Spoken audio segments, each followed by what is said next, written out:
ලෝපුරා විවිධ ස්ථානවල ජීවත් වෙන විවිධ මිනිසුන් විවිධ දේවල් ආහාර ලෙස ගන්නවා. මේද හේතු වෙලා තියෙන්නේ ඒ පරිසරවල පහසුවෙන් වගා කරගන්නට හෝ සොයා ගන්නට පුළුවන් දේවල් පදනම්ව ඔවුන්ගේ ආහාරතා නිර්මාණය වී තිබීමයි. ඒ ලෝකයේ සමහර රටවල සමහර සමාජ කොට්ටාස්වල ආහාර පෙන්වීම පමණක් නෙවෙයි, ඒවා සෑදීමට යොදා ගන්න අමුද්‍රව්‍ය වගේම පිළියෙල කරන ක්‍රමවේදයේ ඉඳන්ම බලාගෙන ඉන්න පුද්ගලයෙකුට අධික පිළිකුල් බවක් ඇති කරනවා. අද වීඩියෝෙන් කතා කරන්න යන්නේ ආහාරයට ගන්න තියා ඒ ගැන හිතන්නවත් බැරි පිළිකුල් සහගත ලෝපුරා සැකසෙන අසාමාන්‍ය ආහාර වර්ග 10ක් පිළිබඳවයි. වීඩියෝ එකට යන්න කලින් ඔබ අපේ channel එකට අලුත් කෙනෙක් නම් දැන්ම channel එක subscribe කරලා එහා පැත්තේ තියෙන bell icon එක click කරලා අපත් සමග එකතු වෙන්න. එහෙනම් පිළිකුල් සහගත අසාමාන්‍ය ආහාර මොනවද කියලා බලන්න යමු වීඩියෝ එකට.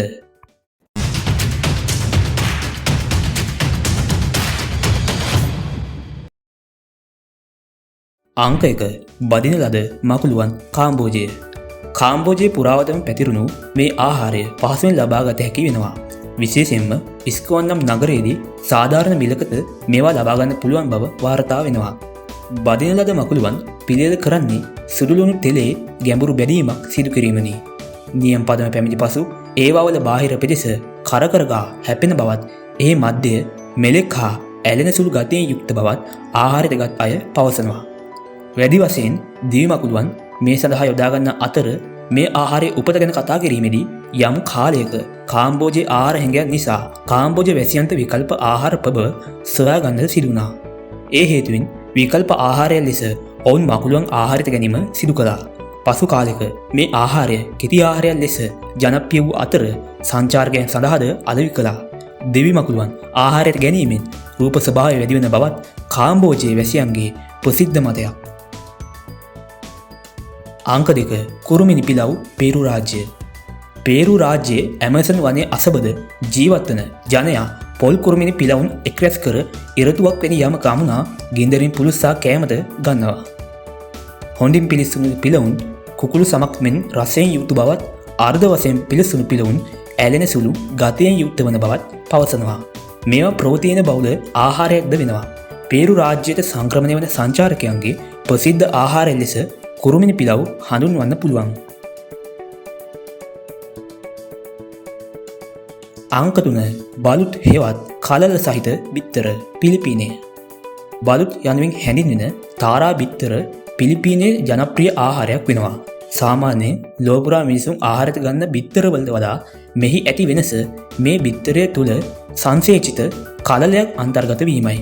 මේ කලලය හොඳින් වර්ධනය වූ එකක් වන අතර එය තිබියදීම තම්බා පසකින් විවෘත කර ලුණු මිරිස් විනාකරි වැනි දෑ යොදා බාහිර සිට අභ්‍යන්තරයට ආහාරයට ගැනීම මොවුන්ගේ සාමාන්‍ය සිරිතයි. සාමාන්‍යයෙන් මේ ආහාරයට ගන්නා විට මුලින්ම දියරමේ අන්තර්ගතය පානය කර හැන්දක් වැනි යමකින් තරමක පමණ ඇති පිහාටු අස්ති වැනි දේද කලලය ආහාරයට ගැනීම සිදු වෙනවා. අංක 4. කසුමර්සු ඉතාලිය. කසුමර්සු ඉතාලියෙන් හමුවන ආහාරයක් වන අතර එය සාදන්නේ නරක් වූ පෙකරිනෝ නම් චීස් වලින්ය. චීස් මැස්සන් මේවාවල බිත්තර දැමීමෙන් එම බිත්තර පිපිරී එන කීටයන් මේවායේ වාසස්ථාන සාදා ගනිමින් මේදය ජීර්ණය කරනු ලබනවා. මේ ප්‍රතිඵල වශයෙන් ඉතා මෘදු හා ප්‍රණීත ආහාරයක් නිෂ්පාදනය වී මැසි කීටයන් සමග හෝ ඉවත් කර ආහාරයට ගැනීම සිදු කරනවා. ඒ වගේම මේ ඉතාලියේ ජනප්‍රිය ආහාරයක් ලෙසද හඳුන්වන්න පුළුවන්. අංක 5. බැදුණු මොල සැන්විච් ඇමරිකා එක්සත් ජනපදය. ඇමරිකා එක්සත් ජනපදයේ ඔහියෝ ගංගා නිම්නයේ ඉතාමත් ප්‍රසිද්ධ මොල සැන්විච් සාදන්නේ පෙති කපන ලද ඌරු හෝ හරක් මොලවලනි. අනතුරුව ඒවා ඇලෙන සුළු මිශ්‍රණයක බහා ගැඹුරු තෙලේ බදිනවා. මේ සැන්විච් වර්ගයේ උපත සිදුවුවේ ඇමරිකාවට පැමිණි ජර්මානු හා පෝලන්ත සංක්‍රමණිකයන්ගෙන් වන බව විශ්වාස කරනවා. මේ සැන්විච් වල කැලරි බහුල අතර සාමාන්‍යයෙන් පිළිගන්නවන්නේ අච්චාරු දමන ලද ලුණු හෝ අබ සමගයි. අංක 6.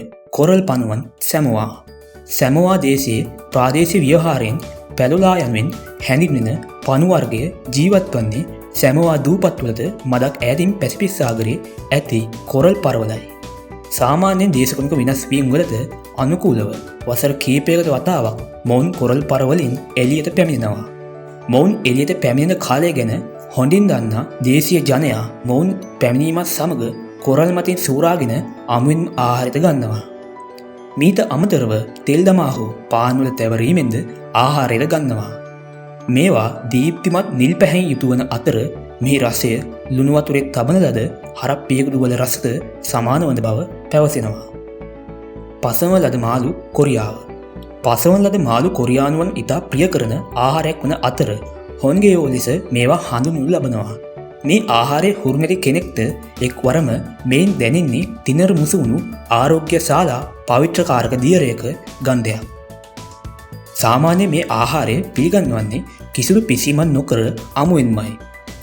ගන්ධය නොසලකා මෙහි රසට කොරියානුවන් බොහෝ අධික ලෙස පිය කරනවා.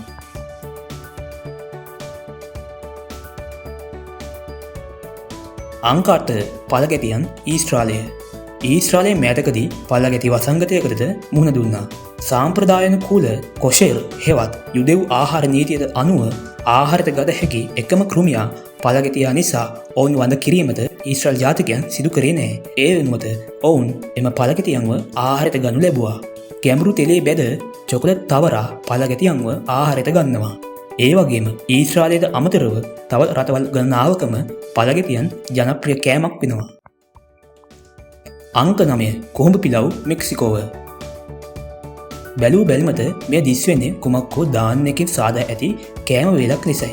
නමුත් ඇත්තෙන්ම මේ පිළියෙල කරන්නේ කොහොඹ පිලවුන් හෝ ඔවුන්ගේ බිත්තර යොදාගෙනයි. මේ ඈත අතීතයේ පටන් මෙක්සිකානුවන් විසින් පිළියෙල කරනු ලබනවා. සාමාන්‍ය මැගී යන කුඩා සාකමුල් ආශ්‍රිතව කොහොඹුවන් බිත්තර දැමීම සිදු කරන අතර ඒවයින් කොහොඹ බිත්තර එකතු කර ගැඹුරු තෙලෙහි බැදීමෙන් එම ආහාරය පිළියෙල කරනු ලබනවා. මෙක්සිකානු වැසියන් මේවා සලකන්නේ ප්‍රණීත රසයකින් යුක්ත ආහාරයක් ලෙසයි. අංක 10 අස්ව මහාන්තයෙන් සාධන සොසේජස් කසකස්ථානය. කසකස්ථානයේ මිනිසුන් අස්වයාගේ අදස්චරමීය මෙද පදකේ සිට මහාන්ත්‍රය දක්වාම ආහාරයට ගන්නවා. අස්ස සොසේජස් සාදාගන්නේ අස්වයාගේ ඉලකතුවල ඇති මාංශ සුළුළු වුණු හා ලුණු සමග මුසුකර අස්වයාගේ මහාන්ත්‍රයේ අවසානය වන ගුද මාර්ගයට පිරවීමෙනුයි. ඉන් අනතුරුව මේවා වේලා දුම් ගසා ආහාරය සඳහා සකස් කර ගන්නවා. මේවා පහසුවෙන් මුඛය තුලදී දියවන බැවින් කසකස්ථාන් ජාතිකයන් අස්ව සොසේජස් වලට දක්වන්නේ මහත් ප්‍රියතාවයක්. අද වීඩියෝගෙන් කතා කරේ ලොව පුරා අසාමාන්‍ය ලෙස සැකසෙන අප්‍රිය සහගත වගේම මිනිසුන් විසින් ආහාරයට ගන්නා ආහාර කීපයක් ගැනයි. සමහර කෙනෙකුට මේවා අප්‍රිය සහගත වුණත් සමහර කෙනෙකුට මේවා ප්‍රණීත ආහාර වෙනවා. මේවා වලින් ඔබට වඩාත් අප්‍රිය සහගත වුණ ආහාරය කුමක්ද කියලා පල්ලෙහෙන් කමෙන්ට් කරගෙන යන්න. ඒ වගේම ඔබට මේ වීඩියෝ එක රසවත් වුණා නම් තව කෙනෙකුට දැනගන්න ෂෙයා කරන්න. තවත් මේ වගේ රසවත් වීඩියෝ එකකින් හම්බ වෙමු. ඔබට සුබ දවසක්.